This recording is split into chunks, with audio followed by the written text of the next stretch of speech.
I have been clean for 8 years and 6 months. That's awesome.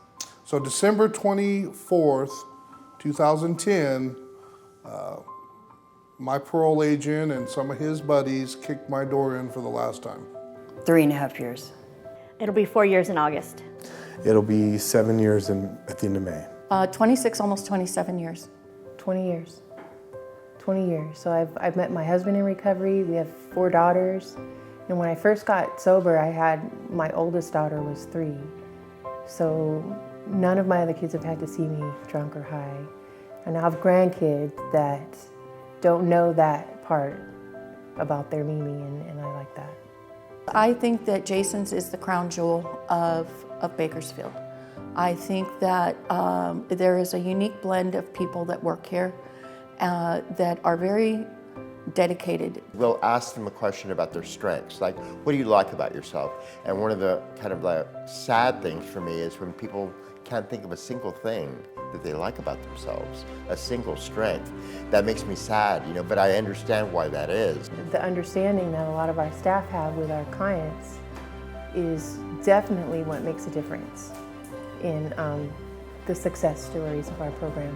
Like after a few weeks, you start to see like a sparkle in the eye, or you start to see like a little more engagement, or even better yet, they come in and they're actually smiling and they're kind of like happy to be there.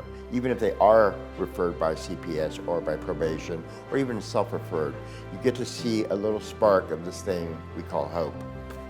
I saw how much that they were a family-oriented, whether it be staff versus clients. They were just so involved with each other, so loving, so welcoming, and I wanted to be a part of it. Not just counselors, but staff are willing to go that extra mile for our clients. The family atmosphere. We're one big family, and we pass that on to our clients. It's just like a family, and it makes you not mind coming to work every day, It makes you kind of excited to see who's going to be a part of the family this week.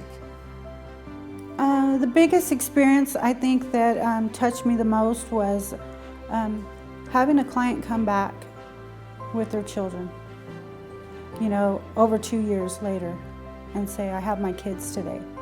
I have my kids today because I took the advice of everybody here. And today I go to bed every night with my babies and tuck them in. That's something that you can't get by money or get by title or get by anything, but just by the people caring.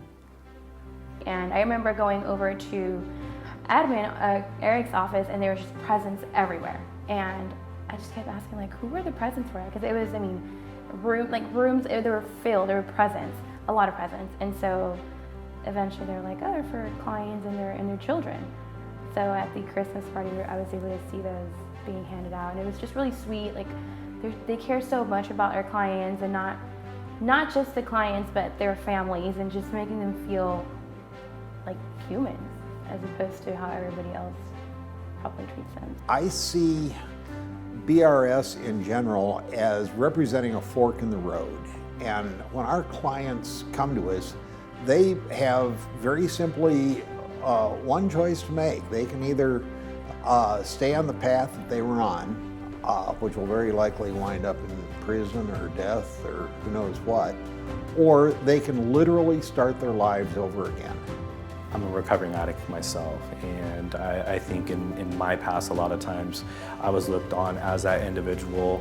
People would see me, whether I was getting out of prison or see me in my addiction, and they looked at me like, this guy's never gonna get it. This guy is just going back to prison, or this guy. So I know without a shadow of a doubt that it's definitely possible. It is just kind of finding that strength, reaching out, getting connected, and getting yourself into treatment. I was lost, I was no hope, and now I beam every day. So never give up hope. There's always hope, no matter what. What would I tell them to expect? Freedom. Bakersfield Recovery Services. Staff or client, we are all family.